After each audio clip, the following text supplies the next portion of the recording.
Hey everyone, this is Leanne from Of Love and Shiplap and the founder of Sublimation Graphics and Tutorials here on Facebook. If you're joining us on YouTube, please be sure to come join our Facebook group. And if you're catching us live on Facebook, don't forget to subscribe to our YouTube channel. Those links are in the video description depending on where you're watching. Today I'm going to be showing you a fairly simple technique for creating stacked retro fonts in Affinity Designer. We're going to be working in Affinity Designer on a Windows laptop, so keep in mind if you're using a Mac or iPad, the interface might look a little bit different, but all the same tools are available for you. And if you're using a different design software, for the most part, if you're using any real graphic software such as GIMP, Inkscape, Photoshop or Illustrator or CorelDRAW, you should be able to duplicate a similar process using similar actions in those programs. So the first thing that we want to do is make sure that we have a retro fonts picked out. Now I'm over here at creativefabrica.com and I'll just go back to the home page really quick.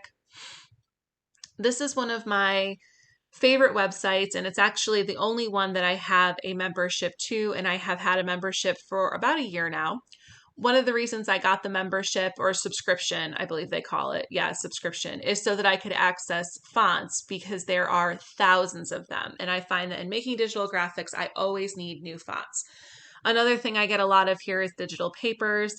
You can see there's a nice bundle right here with a whole bunch of different pretty ones. And I use digital papers all the time to fill text elements or different things and designs that I'm making. So I appreciate the vast collection that's here, and everything that's available on this website is for commercial use. You have to integrate it into some sort of item, whether it's using a digital pattern to fill a text and adding your own design element. You can't just resell or reuse anything that's on here as is. You need to actually create something new from it and use it as a part of your total design. So there's graphics and things like that here as well, especially those the watercolor people sets that people like so much, where you can build the characters. You see that there are amples of those, and we're actually going to be covering that in another video. So if we wanted to find retro fonts, we would just go ahead and type retro up in the search bar, and then we would check the fonts box. So we'll just get fonts showing to us, and we can download really any of these fonts. Now, for what we're trying to do today, something that's a script retro font tends to be a better choice. Keep in mind that these fonts, although it shows that shadow look that we're going to be creating today, they don't actually come that way. That's just how they are being displayed. So there's tons to choose from, and you can see you've got a whole lot of pages to go through. I already have some installed, so we'll go ahead and click back over to Affinity Designer. We're going to start by going to File and then New to open up a new workspace. Now I'm creating a document, and you can also choose an artboard. I've covered this in our Intro to Affinity Designer video, which is also linked in the video description. So if you have questions on navigating the interface or just getting to know it, go refer to that video. It's long and it really covers a lot of the basic questions that people have. Now, I already have presets, which is also covered how to create those in the video. You could choose to enter in dimensions that you want, and you can choose whichever dimensions you would like. You could even click on print and choose a specific page size if you wanted to do that as well. I'm just going to go ahead and start with one of my presets. And then we'll go ahead and click on our text tool. So if you click on this little triangle in the bottom corner of our text tool, you'll see that we have two options: frame text tool and artistic text tool. Frame text tool, as the name would suggest, is going to keep your text within whatever set box it is that you create. Artistic text tool lets your text go as big or small or wide or wherever you want. So I usually use the artistic text tool, and we will just go ahead and click and drag to get our cursor on the screen. Next, we'll go to our font menu, and we will select a font. I'm going to use this Retro Mentho font. This is from Creative Fabrica as well. So we'll go ahead and type out our word. I'm just going to use Fayetteville since this is where I live. And I've noticed that doing city names is actually one of the popular options for this particular technique. So this is going to be our top layer of our design. And to make it easy for you guys to follow along, I'm going to click on the name and I'm just going to rename it.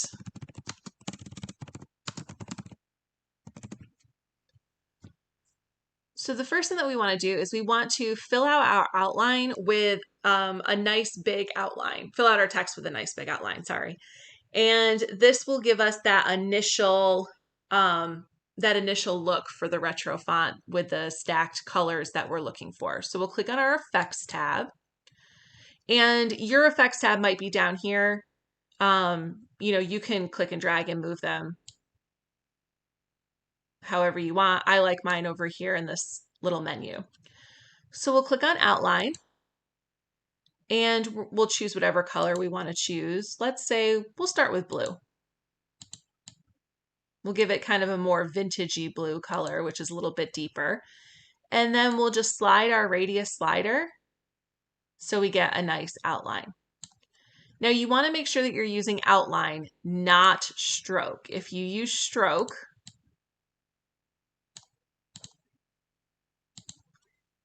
if I uncheck the outline, sorry, if you use stroke, you'll see that the stroke overtakes the font. So you don't want to be using the stroke. You want to be using the outline, which is in our effects panel. I think that my text would look better white for this, so I'm just going to click on my filled in circle, which represents the fill, and the open circle represents the stroke like I just showed you. And instead of it being black, we're going to make it white. Okay. The next thing that we're going to do is duplicate this. And basically, we're just going to be duplicating our first line of text and adding different colors so that we can create that stacked look. So I'll right click on this and duplicate. Now you can't see it because they're right on top of each other. In the layers panel, what's at the top of the list is on top in your design. What's at the bottom is on the bottom. So if you needed to move them around, that's how you would do it. So I'm going to click on our one that's on the bottom, and I'm going to click to rename this one, and I'm going to rename it layer 2.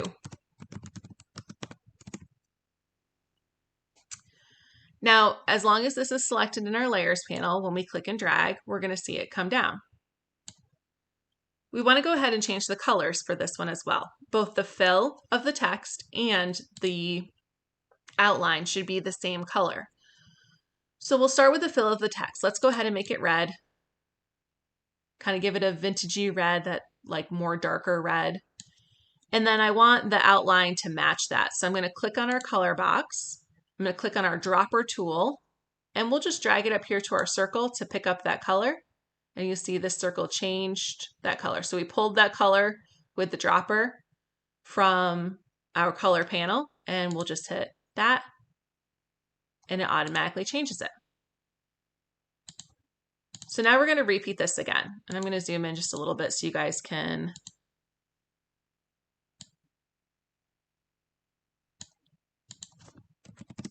there we go. Try and get you guys the right amount of closeness here. All right, so we're going to repeat this again to make another layer of color. So we'll select that second layer, right click and duplicate. We're going to click on the name, rename it. And now we'll give this one, if we drag down a little bit so you can see it, we'll give this one a new color. This could be maybe purple.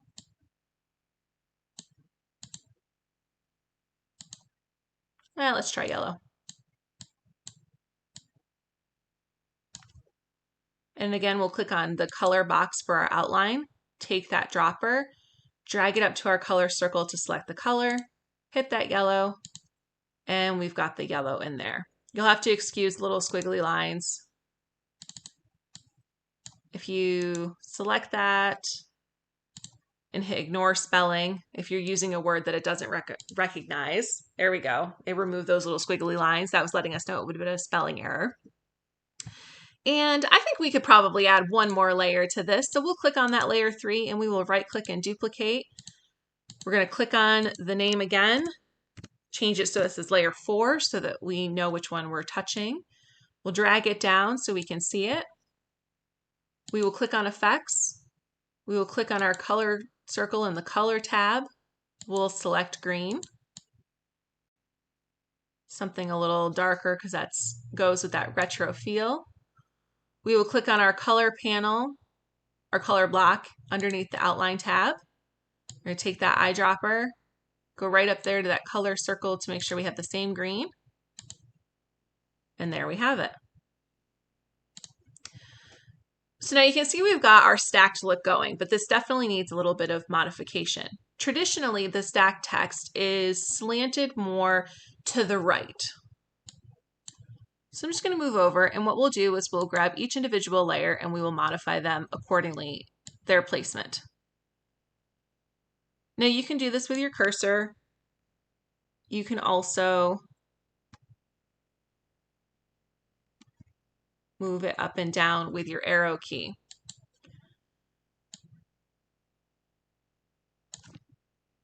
Now there is no set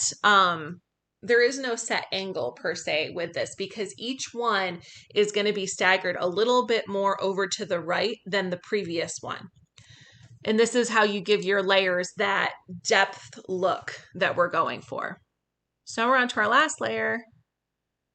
Move that over.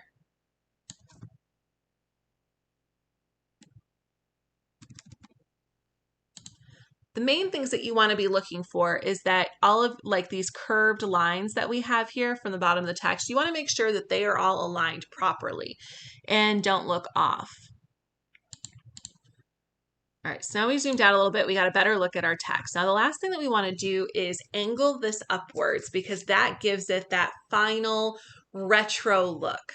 So the way that we do that is we're going to click and drag to select all of our layers. And you can right click on these and group them if you want to make it easy.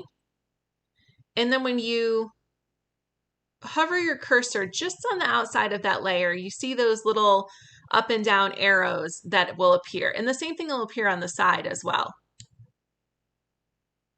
So what we're going to do is we're going to do the bottom one and we're going to slant this over just a little bit. You see that little S appears to let us know our slant degrees. So we're doing a slant of negative 5.3, negative 5.7. I think that looks pretty good. And then we're also going to slant it upwards. So now we're going to make sure we have the slant on the side.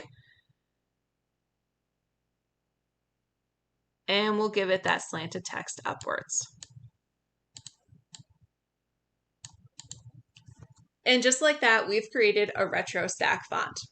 Now, as you can see, this was incredibly easy to do. And one of the nice parts about this is once you have set this, if you wanted to, maybe you were doing city names or something, you can keep it and save this particular file by just going to File and then Save As. Now, File and Save As is going to save your workspace as an Affinity Designer file. So you can file and save as this as your retro design. And then if you needed to do another one of these and you wanted to keep everything the same, you would just click on your one layer, click on your text icon, highlight that text,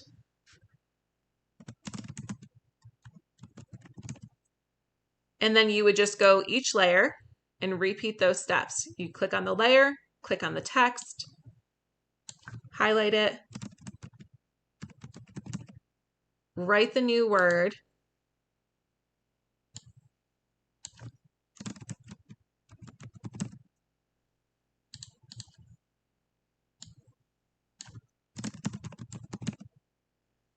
and just like that, you've created a whole nother word very quickly, and you could do this endlessly. Now, the other thing about this is that you can sell stacked text words just like this. This is a completed graphic, and people love whether it's doing holiday words or the names of cities or the names of teams. You can change the colors and you can change the words and you can sell them just like this. So to export them for sale, you would go to File and then Export. And you're always going to be making sure you're doing a PNG. And you'll want to select this part that says area because we're not filling our entire workspace. So you'll select area and do selection without background. And then you'll hit export and you'll be able to save this.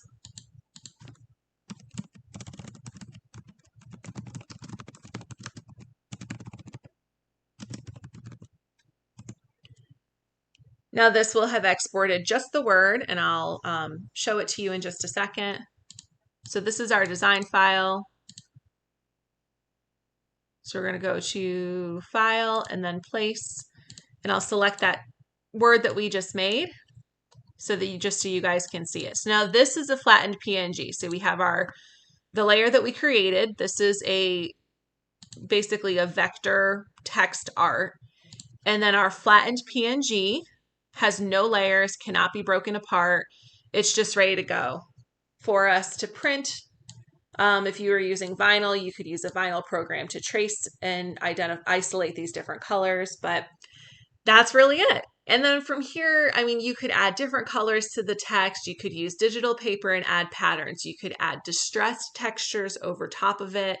Really, the sky would be the limit in terms of what you can do to bring this retro font to life. So I just wanted to cover this really quickly because we've had a lot of people ask about how to make these stacked retro fonts. And as you can see, it's so incredibly easy and fast to do. And I know that you guys will get a lot out of it by playing around with this. If you have questions, be sure to leave them in the comments below. If you're joining us on YouTube, keep in mind that these videos already aired live on Facebook and they have been put on our YouTube channel unedited. For this reason, we don't have commenting turned on YouTube, but if you have questions, come join our Facebook group and we will be happy to assist you. Thank you so much for joining us, and I hope you guys have a great rest of your night.